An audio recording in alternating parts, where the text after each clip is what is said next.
Previously, in the Debrief hebdomadaire. Tout va bien. Détendez-vous le string, c'est pas un crack. C'est juste une rotation sectorielle. Ne vous inquiétez pas, GG est là.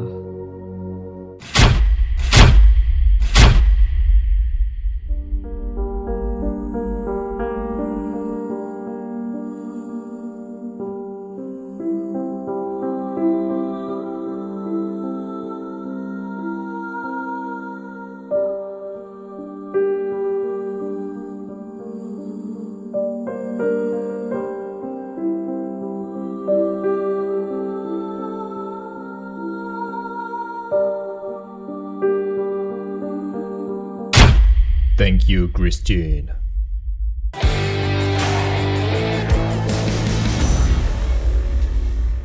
Macroeconomy. Concernant la partie macroéconomique cette semaine, nous avons eu deux points clés. L'inflation aux États-Unis, qui tu sais est un chiffre très regardé par la communauté financière pour anticiper les politiques monétaires des banques centrales. Le CPI a été conforme aux attentes, alors que le core CPI, où on exclut tout ce qui est alimentation et énergie, était inférieur aux attentes. Oh mais non, comment on va faire? Surchauffe inflationniste, c'est le drame.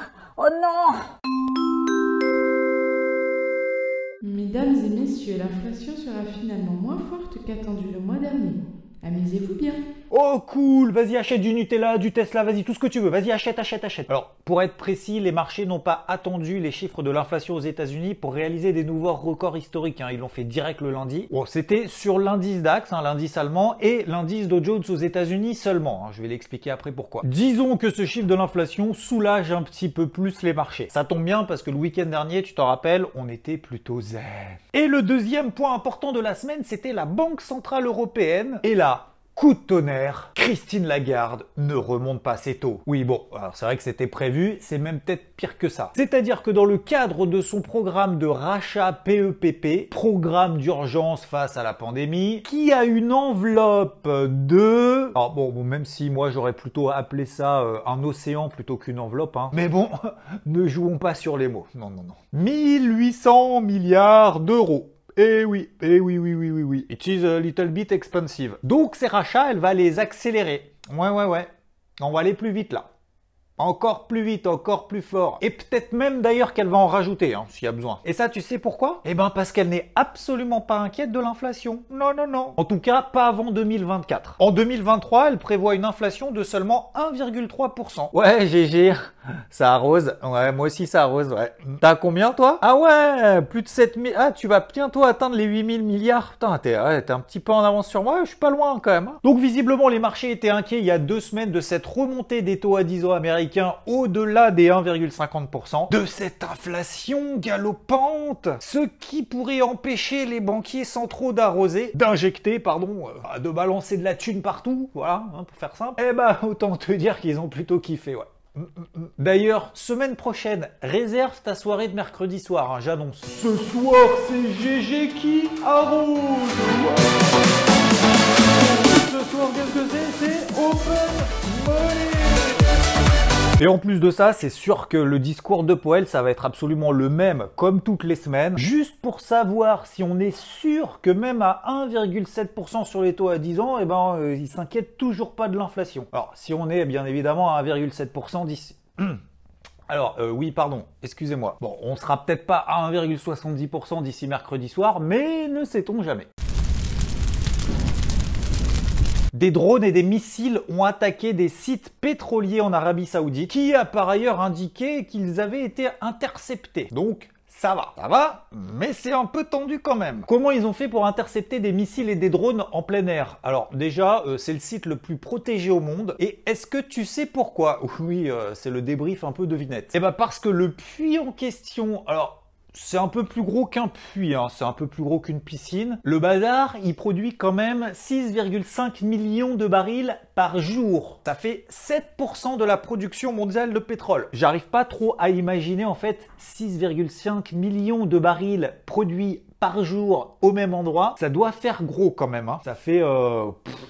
Donc du coup, effectivement, en termes de protection, il y a un peu plus que des barbelés, quoi. Voilà. C'est lié à une tension entre les rebelles Houthis du Yémen et l'Arabie Saoudite. Du coup, tu t'en doutes, ça a propulsé les cours du pétrole au-delà de 70 $ le baril de Brent. Je rappelle encore une fois qu'on était à 36 $ début novembre. Sachant qu'en plus de ça, les membres de l'OPEP se sont accordés pour ne pas augmenter leur production, donc ce qui a encore plus alimenté la hausse. Et du coup, ça profite quand même à notre ami Warren Buffett, qui, je te rappelle, s'était allégé de l'action Apple pour privilégier plutôt les pétrolières. Du coup, papy, il a encore le nez creux quand même, hein. On va pas l'enterrer tout de suite. Autre point chaud, sans mauvais jeu de mots, il y a eu un incendie à OVH. Ça, c'était à Strasbourg. Ça a détruit d'ailleurs pas mal de données. Il y a beaucoup de sites qui ont été impactés par ça. Alors nous, on est passé, je sais pas trop comment à travers. Et ils avaient annoncé s'introduire en bourse quelques jours avant. On surveillera quand même parce que ça pourrait être la plus grosse introduction en bourse en France de l'année 2021. Bon, à voir bien évidemment s'ils confirment tout ça. Semi-macro. Le plan Biden a été validé par la Chambre des représentants. Enfin, ça y est, il n'y a plus qu'à signer le plan de 1900 milliards de dollars. Ça, c'est fait. Voilà, c'était le point semi-macro. Microeconomy. L'action Boeing se redresse avec un carnet de commandes qui progresse et ce pour la première fois depuis plus d'1 an. Enfin, elle fait partie de ces valeurs qui pourraient profiter de cette reprise économique et de cette fameuse rotation sectorielle des technos à la faveur des values. Bon, par contre, c'est pas le cas de toutes les values, c'est-à-dire que dans les values, il y a les bonnes et il y a les mauvaises. Et dans les mauvaises, nous avons Continental. Oui, c'est ceux qui font les pneus de Malambo, et ben ils ont publié un EBITDA inférieur aux attentes. Alors globalement d'ailleurs, hein, tous les autres chiffres étaient à peu près en ligne avec les attentes. Et ben l'EBITDA, ça leur a pas plu en fait. Et là direct, bam, sanction immédiate, la dérouille. On plaisante pas avec les l'EBITDA. Hein. Ça, l'EBITDA, c'est quand même important. Hein. Et là, les enfants, ouvrez bien vos oreilles. Les parents d'ailleurs aussi. C'est la spéciale. Hein. On va changer d'ailleurs la minute pédagogique en la minute pour les enfants. La minute pédagogie avec Xavier Fenot. Alors pour vous, bande de geeks, ouais, ça va, dans ma jeunesse aussi, hein, j'étais semi-professionnel à Counter-Strike. J'étais à 2 headshots de gagner une carte mère, pour te dire. Ah ouais, bah CS 1.3. Code mnémonique RBLX. Nom de la société Roblox. Alors ça pèse 39 milliards de dollars. L'action a gagné 50% dès le premier jour de l'introduction. 33 millions d'utilisateurs de moins de 13 ans. Il y a des milliards de jeux. C'est une sorte de réseau social. Tu peux créer des jeux, des mondes, des personnages, des items, bon bref, un peu tout quoi. Et tu peux même gagner de l'argent en créant du coup des jeux vidéo que tu partages, les autres achètent, machin et tout. Et sache qu'a priori, il y a quand même 300 enfants du coup qui ont gagné plus de 100 000 $ en créant leur propre jeu qui visiblement ont bien été partagés. Oui, bon, pour les parents, ne me remerciez pas. Hein, si on peut allier la tranquillité du dimanche tranquillou pendant que les enfants sont en train de jouer aux jeux vidéo, l'utile, l'agréable et l'argent, ça me fait plaisir. Bitcoin and Friends. Concernant les cryptos, bon, hormis de plus en plus de sociétés qui investissent dans les cryptos, dans les projets, etc. Comme Hacker, qui est une société d'investissement cotée en bourse en Norvège, qui conservera tous ses actifs liquides investissables en Bitcoin. Alors après, là où j'étais un peu surpris, c'est qu'elle a quand même dit que, en fait, malgré le fait que le Bitcoin pouvait quand même retourner à zéro, c'est quand même un peu peur quand t'investis là-dedans, quand même.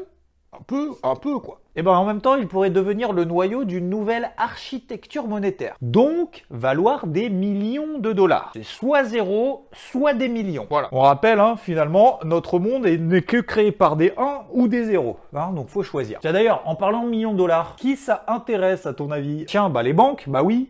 Et laquelle? Tiens au hasard. JP Morgan. Oui, tu sais, le fameux Jamie Dimon qui avait dit au début, ah non mais le Bitcoin, de toute façon, c'est de la grosse merde, c'est du gros bullshit. Et puis après, quelques jours après, il s'est dit, ah mais non, enfin, le Bitcoin, oui, mais la blockchain, ça va. Eh bien, ils se sont dit, ça serait quand même pas mal de participer à tout ce gâteau-là. Donc, du coup, on va créer un produit qui sera indexé sur les cryptos, mais ce sera pas vraiment des cryptos, en fait. Nous allons mettre là-dedans 11 actions pondérées en fonction du degré de l'exposition de chacune d'entre elles au Bitcoin. Bon, sans rentrer dans les détails, en gros, là-dedans, il y aura du Nvidia, et on fera une grosse vidéo la semaine prochaine, justement, là-dessus, comment investir dans les cryptos sans vraiment acheter des cryptos. est-ce que c'est une bonne idée? Donc pour ça, on like cette vidéo et surtout t'abonner du coup. Comme ça, tu reçois la notif, bam bam bam, on active la cloche, hop, nouvelle vidéo, comment investir dans les cryptos sans vraiment investir dans les cryptos, hop. Bon, en gros, c'est un panier d'actions qui serait exposé aux cryptos, en tout cas du business des cryptos, quoi. Comme Nvidia qui vend des cartes graphiques qui permettent de biner le Bitcoin. De miner le Bitcoin, pardon. D'ailleurs, est-ce qu'on pourrait pas le biner? Alors, ça me rassure parce qu'il y a eu quand même pas mal de critiques là-dessus, donc du coup, au moins, ça m'évitera les foudres éventuellement, hein, puisque je suis pas le premier. Sachant que, par exemple, Nvidia, la partie de son business, c'est-à-dire la vente de cartes graphiques qui sont destinées aux mineurs, qui permettent de miner les cryptos, et donc sa dépendance à l'évolution du Bitcoin est quand même relativement limitée.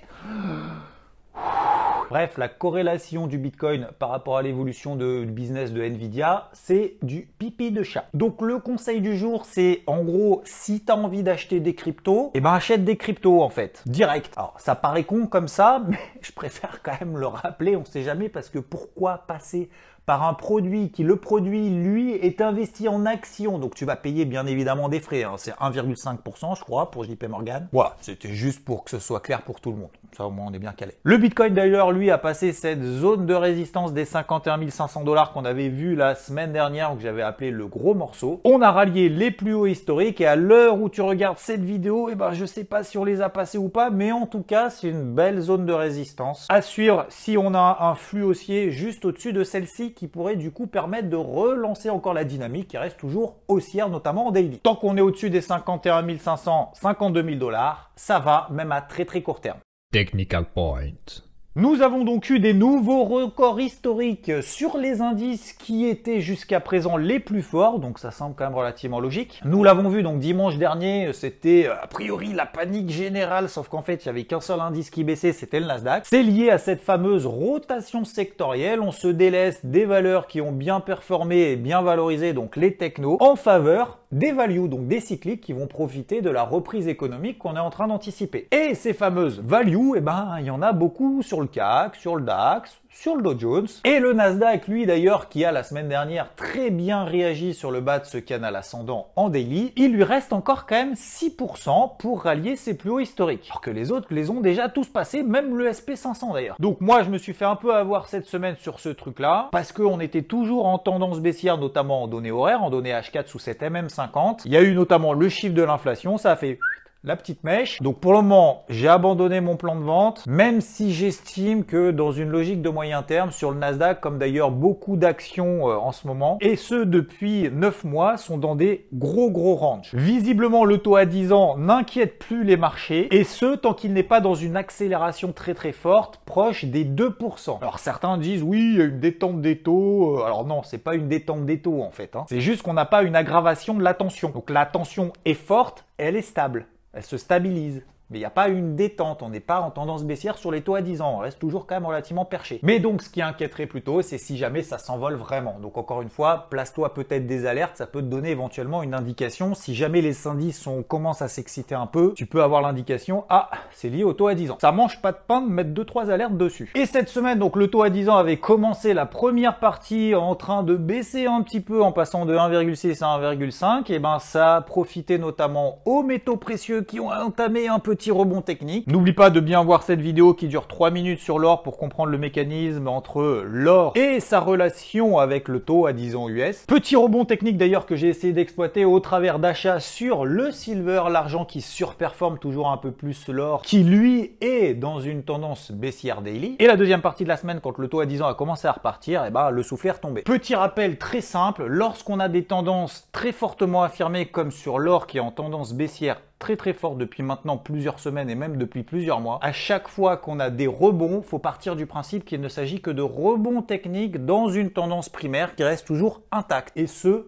tant qu'on ne valide pas de retournement, c'est-à-dire tant qu'on ne passe pas des moyennes mobiles, comme par exemple celle qui est en bleu, la moyenne mobile à 20 jours, ou celle qui est en rouge, la moyenne mobile à 50 jours. Le dollar, lui, ne sait pas trop où donner d'altête entre les injections de la Banque Centrale Européenne et les injections de la Fed. On a une tendance baissière toujours très forte alors que ça fait 2 semaines qu'on essaye d'entamer un rebond technique. Le brouillard absolu, j'ai simplement essayé d'exploiter en fin de semaine un short sur l'euro contre le dollar américain qui est en tendance baissière H4 sous la moyenne mobile à 50 périodes. Mais voilà, il n'y avait pas grand chose à faire quand même de plus. C'était un peu compliqué. Je vous remercie encore une fois pour vos likes. On va péter, j'espère, les 20 000 abonnés. Je compte sur vous de partager, d'aimer et de commenter.